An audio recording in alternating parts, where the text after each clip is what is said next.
Hello students. तो आज हम कॉम्पिटेटिव पोर्शन के इलेक्ट्रिक फील्ड के नेक्स्ट लेक्चर की स्टडी करने जा रहे हैं। लास्ट टाइम हमने लीनियर चार्ज डेंसिटी के स्ट्रेट वायर, फाइनाइट और इनफाइनाइट का डिस्कस किया था। रिंग का भी डिस्कस किया था साथ में, वो भी लीनियर चार्ज डेंसिटी का ही केस था। अब ये लगता है कि ऐसा तो है नहीं कि कंप्लीट रिंग ही बनेगा। अगर रिंग ना बन के सेमी सर्कल बने या आर्क बने तो उस कंडीशन में क्या होगा, तो थोड़ा सा हम इसको यहाँ करने जा रहे हैं। तो चलिए देखते हैं। और अगर अभी तक आपने चैनल को सब्सक्राइब नहीं किया है तो आप कर दीजिए, लाइक बटन का यूज कीजिए, कमेंट्स कीजिए। डिस्क्रिप्शन में व्हाट्सएप नंबर भी मेरे पास है जो कि आपके लिए है, तो उस पर आप हमें बता सकते हो कि आपको और क्या आपकी डिमांड है, कौन से टॉपिक्स को आपको जरूरत है एक्सप्लेनेशन की, उसको मैं कर दूंगा। और न्यूमेरिकल से रिलेटेड भी, अगर जिस टाइप के न्यूमेरिकल में आपको प्रॉब्लम हो रही है तो उससे रिलेटेड भी हम आपके कॉन्सेप्ट को यहाँ पे डिस्कस कर देंगे। ठीक है, तो चलिए स्टार्ट करते हैं। और इस बार हम बात करने जा रहे हैं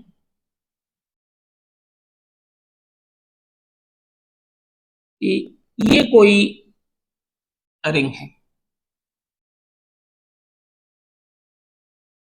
सेमी सर्कल है।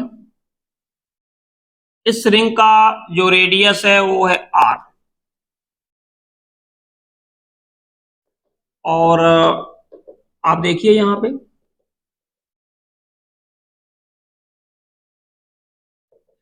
इस पर हमने मान लिया कि चार्ज क्या हमने दे दिया, यहाँ पे चार्ज दे दिया क्यू। ठीक है, तो जब भी ऐसी स्थिति आती है तो इस कंडीशन में हम यूज करते हैं किसका, लीनियर चार्ज डेंसिटी का। ठीक है, आपको पता है। तो लीनियर चार्ज डेंसिटी लेमडा क्या होता है, लेमडा हो जाएगा total charge upon total length. Total charge क्या है, क्यू, और लेंथ है पाई आर। तो यहां से अपने पास आ गया लेमडा।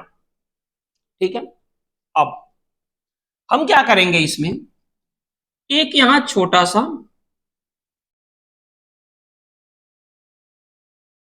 सेगमेंट ले लेंगे। यहां पे एक छोटा सा सेगमेंट ले लिया जिस पर कि चार्ज हमने ले लिया, ये टोटल चार्ज क्यू है इस पर, और इस पर चार्ज ले लिया डी क्यू। इसकी हमने लेंथ ले लिया डी आर। इसकी जो लेंथ है वो एज्यूम किया कितना है, डी आर। और ये जो एंगल है ये क्या है, थीटा। और ये जो आर्क सबटेंड कर रहा है ये कितना है, डी थीटा। ठीक है, इसको अलग से बनाते हैं, यहां थोड़ा सा आपको उतना क्लियर नहीं दिखेगा। ये है डी थीटा और ये आर है। तो देखो, सबसे पहले तो आपको पता है डी क्यू क्या हो जाएगा, लेमडा डी आर। एक तो हमें इसकी जरूरत पड़ेगी। और फिर एक चीज और आता है अपने पास, जो कि हमें पता है क्या होता है, एंगल इक्वल टू आर कपान रेडियस। तो एंगल क्या है, डी थीटा। आर क्या है, डी आर अपॉन आर। तो डी आर इक्वल टू हो गया आर डी थीटा। एक तो इसकी जरूरत पड़ेगी। अब यहां से हमने एज्यूम किया कि इनकी वजह से यहां इलेक्ट्रिक फील्ड क्या है, डीई। और ये जो एंगल है कितना है, डी थीटा। तो डी को अगर रिजॉल्व कर लें तो ये हो गया डीई कॉस थीटा, जो कि कैसे है, अलोंग द एक्स एक्सिस। और दूसरा क्या है, अगर देखा जाए तो ये वाई एक्सिस पे, ये हो गया डीई साइन थीटा। कितनी चीजें है अपने पास। तो डी कितना होगा, अगर हम देखें तो D equal to 1/4 pi epsilon not, small के से यूज कर रहे हैं, charge upon square of distance means D Q upon R square. या फिर D equal to 1/4πε0 D Q, जो कि ऑलरेडी पहले से हम यूज कर चुके हैं।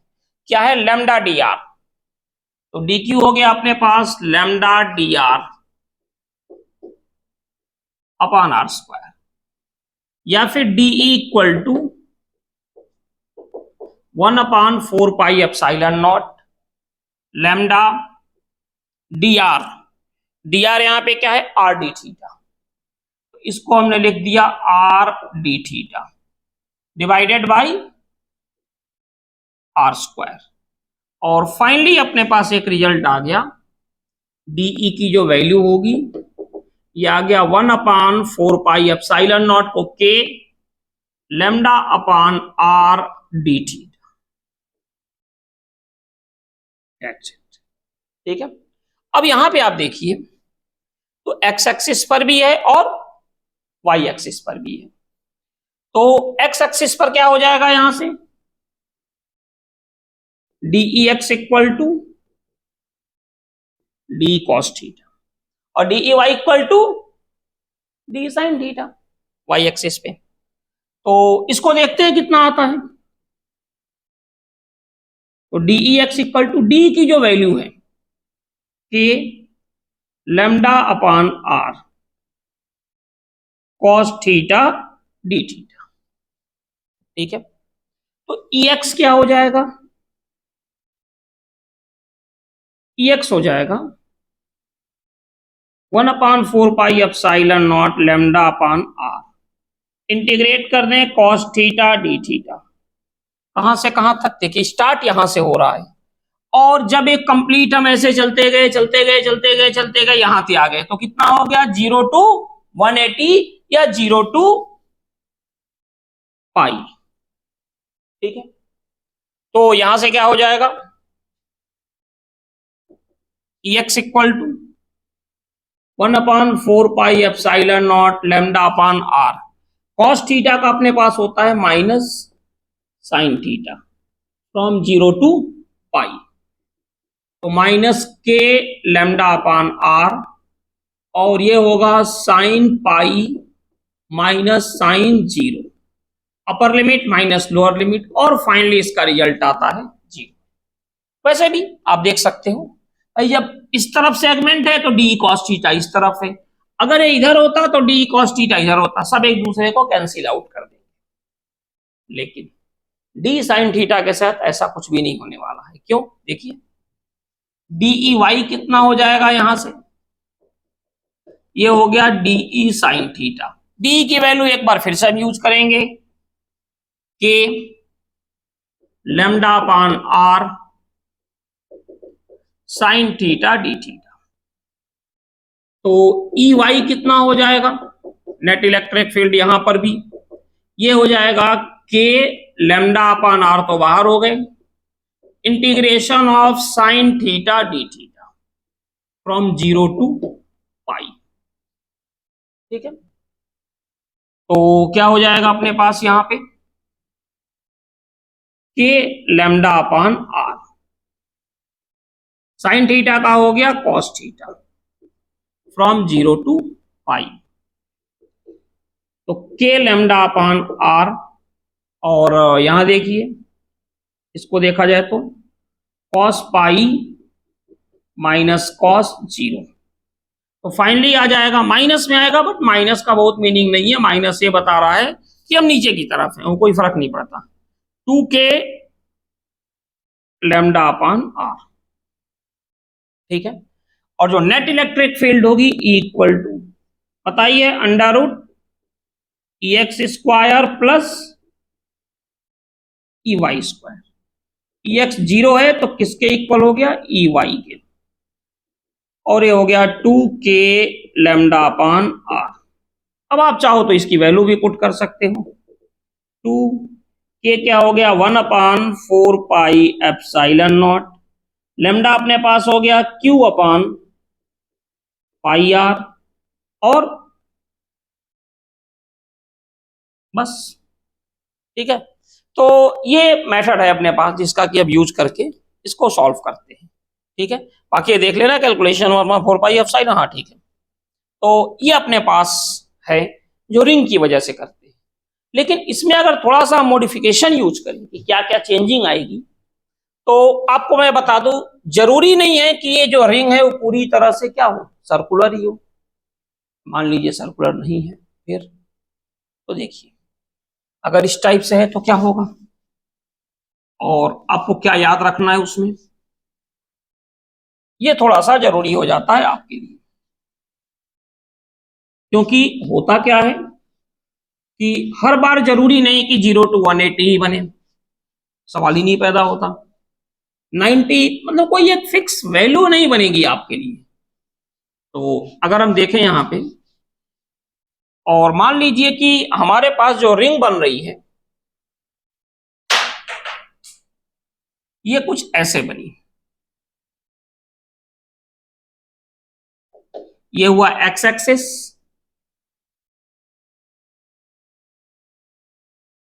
और ये वाई एक्सिस। अब देखिए रिंग को होना कैसे चाहिए, इस तरह से, ठीक है, लेकिन रिंग केवल यहीं से यहीं तक है।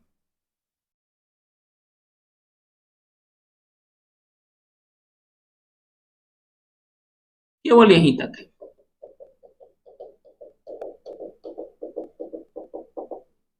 कुछ इस तरह से, इतना। ये जो एंगल है क्या है, θ1, और θ1 से कहां तक जा रही है, θ2। जैसे 0 से था ना, यहां से रिंग स्टार्ट थी, और पूरा कंप्लीट कितना बन रहा था, 180। लेकिन अगर ये θ1 से θ2 तक ही जा रहा है, इसके आगे जा ही नहीं रहा है, केवल θ1 एंड देन θ2 तक। तो कंडीशन में बहुत ज्यादा चेंज नहीं होने वाली। आपको डायरेक्ट ये चीज याद भी रखनी है ऑब्जेक्टिव क्वेश्चन करने के लिए, क्योंकि फिर वहां पर ये सब करने लगे तो हो गया काम, फिर तो पूरा टाइम पता चला इसी में चला गया। तो देखिए इसके लिए थोड़ा सा,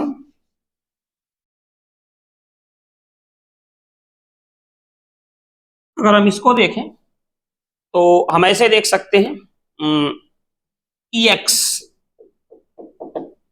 इक्वल टू के, ये जो है अपने पास के लेमडा अपान आर, ये आपको याद रखना है, ठीक है। और आपको इंटीग्रेट करना है एक्स के लिए, यहां पे क्या होगा, कॉस थीटा डी थीटा, कहां से कहां तक, फ्रॉम θ1 टू θ2। और इसी तरह से ई वाई क्या होगा, K lambda upon R sine theta D theta, from θ1 to θ2, ठीक है। और फिर वही चीज equal to under root E X square plus E Y square, ये कंडीशन बनती है, ठीक है। अब रिंग के केस में तो केवल यही है इलेक्ट्रिक फील्ड। डिस्क वगैरह है ये भी हम डिस्कस करेंगे, लेकिन उससे जरूरी एक दो चीजें हैं जो प्रोजेक्टाइल मोशन के बेस पर भी होती हैं, और कुछ होती हैं जो किसी वाल को लेकर या इससे लेकर किया जाता है, स्प्रिंग को लेकर, छोटी छोटी चीजें हैं जो ज्यादा इंपॉर्टेंट है। तो जैसे आप यहां देखिए, ये क्वेश्चन जैसे है, एच.सी. वर्मा जी की बुक में भी है,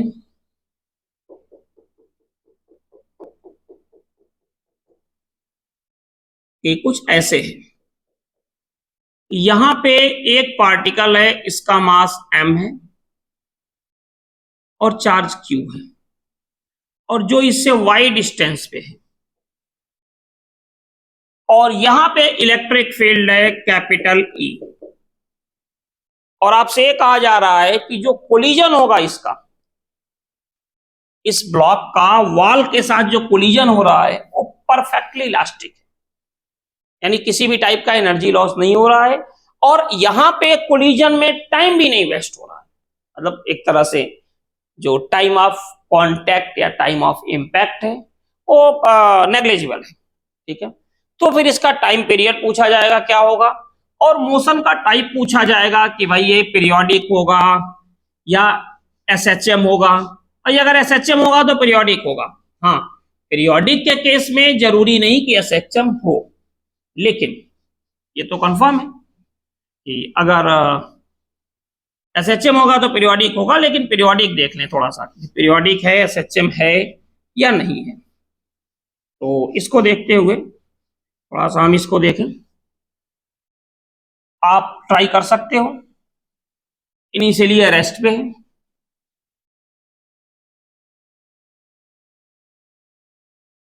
आज का लेक्चर थोड़ा सा छोटा होगा,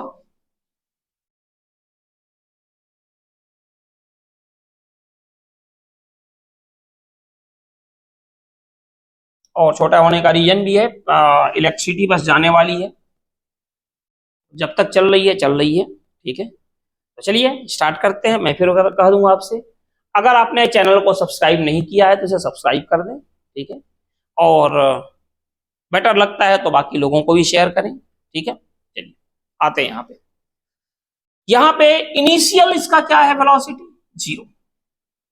तो यहां से यहां तक जाने में कितना टाइम लगेगा भाई? देखिए इसमें दो टाइप का मोशन होंगे, एक तब होगा जब ये बॉडी कैसे मूव कर रही है इस तरफ, ठीक है, और सेकंड यहां से कोलिजन के बाद। ये इलेक्ट्रिक फील्ड है, मास m, चार्ज q, और ये जो डिस्टेंस था क्या था, y, इस बार इस तरफ जा रही है। तो आप देखिए बॉडी का मोशन इस तरफ हो रहा है, तो मोशन इस तरफ हो रहा है, फोर्स क्या होगा, QE इसी तरफ होगा। इस बार क्या हो रहा है, बॉडी का जो मोशन है कोलिजन के बाद वो इस तरफ हो रहा है, लेकिन फोर्स तो अभी भी इसी तरफ होगा, ठीक है। मींस जब बॉडी टुवर्ड्स द वॉल जाएगी तो ये जो इलेक्ट्रिक फील्ड है इसकी वजह से जो फोर्स है इसकी स्पीड को इंक्रीज करेगा, ठीक है। क्यों? मोशन और फोर्स की डायरेक्शन सेम है। जब यहां से कोलिजन हो गया इस वॉल के साथ यहां पे, अब कोलिजन के बाद बॉडी वापस आ रही है, अब क्या होगा, अब इसका अपोज करेगा, यहां 0 हो जाएगी, फिर जाएगी, फिर आएगी, एनर्जी तो लॉस हो नहीं रही है।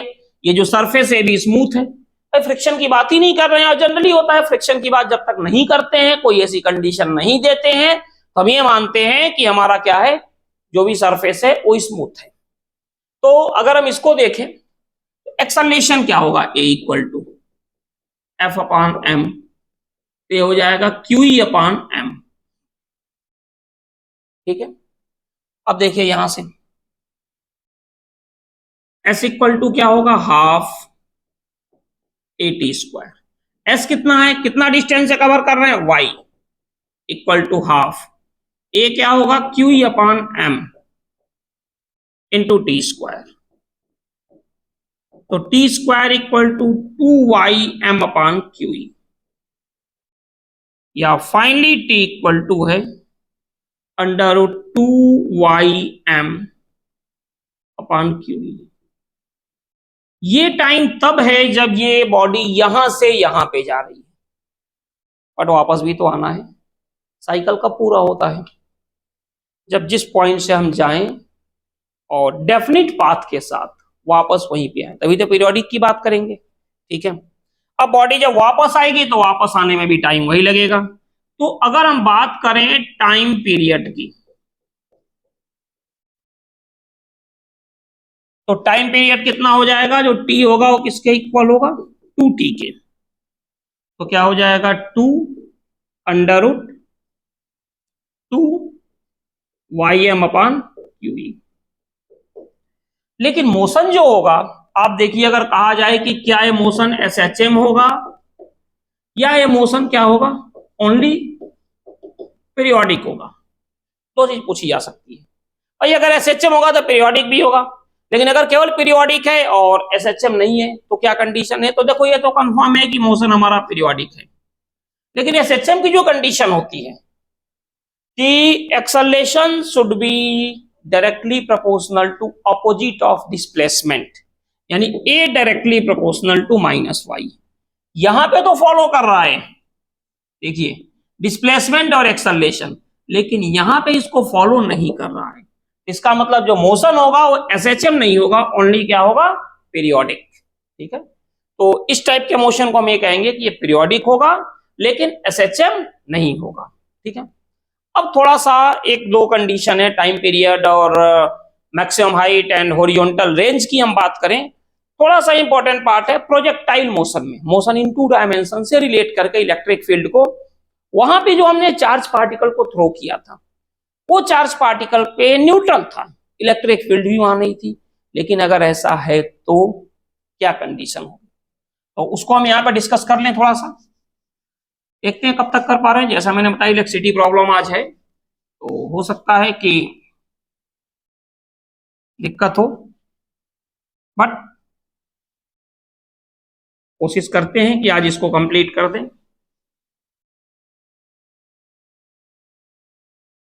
ताकि आपका डिस्क और बाकी सारी चीजों को लेकर भी, डाइपोल और इलेक्ट्रिक फील्ड, ये हम कर दें।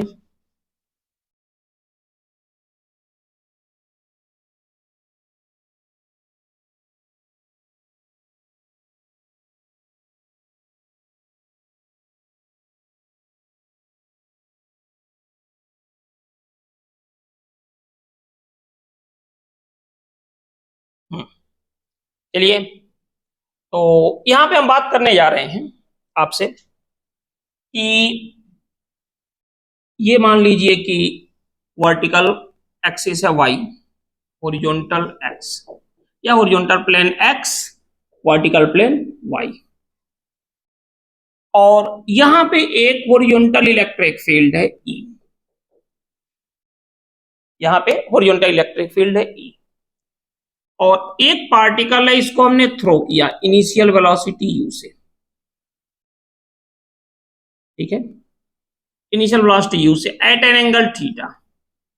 जो पार्टिकल है उसका मास m है और चार्ज q है, ठीक है, और ये इसमें पूछा जाएगा कि इसके रेंज पे क्या इफेक्ट पड़ेगा। देखो फ्लाइट टाइम पे तो कोई इफेक्ट नहीं पड़ने वाला, क्यों नहीं पड़ने वाला, क्योंकि इलेक्ट्रिक फील्ड क्या है, हॉरिजॉन्टल, और ग्रेविटेशनल कहां होगा, बिल्कुल नीचे की तरफ, डाउनवर्ड, ठीक है। तो टाइम पीरियड तो वही होगा, कितना होगा, 2u sin थीटा अपान जी, टाइम पीरियड पर कोई फर्क नहीं पड़ने वाला। मैक्सिमम हाइट भी वही होगी, ये जो एच मैक्स होती है अपने पास, एच मैक्स, ये कितना होगा, you square sine square theta upon 2g, ये होगा, ठीक है। अब इतना तक तो ठीक है। रेंज क्या होगा, रेंज ये जो अपने पास है आर, तो देखो इस u को रिजॉल्व करें तो ये होता है ux, जो कि क्या होता है u cos थीटा, ये होता है ui, हालांकि इसकी जरूरत नहीं है, u sin थीटा की, ठीक है। अब हम आपको बताएं, कोई भी डिस्टेंस फाइंड करना होता है, कोई भी डिस्टेंस, बेसिक कॉन्सेप्ट की बात कर रहा हूं मैं, हमेशा कोशिश करता हूं बेसिक्स आपका क्लियर हो। कोई भी अगर आपको डिस्टेंस फाइंड करना होता है, 3 स्टेप्स होते हैं आपके पास। पहला स्टेप्स, जो भी डिस्टेंस फाइंड करना है उस डायरेक्शन में वेलोसिटी फाइंड करो, जरूरत नहीं है, मिल गई यहां पे ux, ये डिस्टेंस ही तो फाइंड करना है, ये हो गई वेलोसिटी। सेकंड, आपको चेक करना है वेलोसिटी यूनिफॉर्म होगी कि नॉन यूनिफॉर्म। देखो जब इस बॉडी को जिसको थ्रो किया इसका मास m था और चार्ज क्या था, q, ये मास m था और चार्ज q था, तो यूनिफॉर्म था, एक्सेलरेशन नहीं था। लेकिन अब ऐसा नहीं है, इस बॉडी का मास m है और चार्ज क्या है, q, तो एक इसके ऊपर कांस्टेंट एक्सेलरेशन लगेगा, इसके ऊपर एक कांस्टेंट एक्सेलरेशन लगेगा, ये श्योर है, ठीक है। यहां से देखा जाए, अब जो एक्सेलरेशन लगेगा ये इसको क्या करेगा, एक्सेलरेट करेगा इस तरफ, यानी अब टाइप क्या हो गया, s equal to u t plus half A T square आ जाएगा, ठीक है, बस काम खत्म। तो पहले स्टेप में क्या करना है, जो भी डिस्टेंस फाइंड करना है उस डायरेक्शन में आपको फाइंड करना है वेलोसिटी, जो कि आपने कर लिया। फिर चेक किया यूनिफॉर्म है या नॉन यूनिफॉर्म, तो ये समझ में आ गया कि ये नॉन यूनिफॉर्म है, कांस्टेंट एक्सेलरेटरी मोशन है, तो अब कांस्टेंट तीसरे स्टेप में क्या करेंगे, फॉर्मूला यूज करेंगे। तो फॉर्मूला जो अपने पास होता है क्या, S equal to U T plus half A T square. तो S अपना क्या हो जाएगा, R। U के प्लेस पर क्या होगा,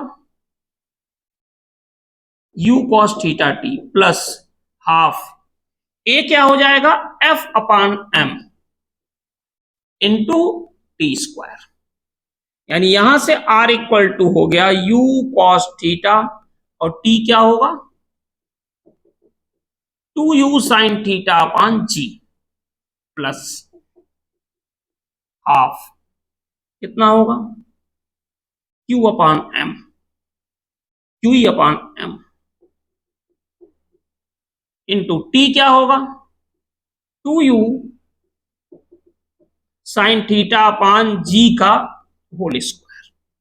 ये हो गया। तो सॉल्व करने पर ये आ गया U square 2 sine theta cos theta upon G plus Q अपान 2M 4U square sine square theta upon G square. ठीक है, या फिर R इक्वल टू, ये तो वही हो गया U square sine 2 theta upon G plus ये क्या होगा 2 से 2 कैंसिल हो गया 2QE U square sine square theta upon mg square. आप चाहो तो U स्क्वायर और G को कॉमन ले सकते हो, फिर एज योर विश। ठीक है, तो ये कंडीशन है। अब मान लीजिए फॉर एग्जाम्पल, इसको एक बार आप देख लो। ठीक है, इसकी फोटो ले सकते हो आप। ठीक है, चलिए आगे बढ़े। ओके, अब ये कंडीशन है कि मान लीजिए कि अगर ये इलेक्ट्रिक फील्ड क्या है अपोजिट डायरेक्शन में, तो क्लियर है कि अब ये जो इलेक्ट्रिक फील्ड है तो ये तो हॉरिजॉन्टल कंपोनेंट की स्पीड है, और जब ये प्लस था तो इसको ये सपोर्ट कर रही थी बॉडी, लेकिन अब ये क्या है अपोजिट डायरेक्शन में है। तो अब कोई चेंजिंग नहीं होगी, यहां पे क्या होगा s equal to u t minus half A T square आ जाएगा,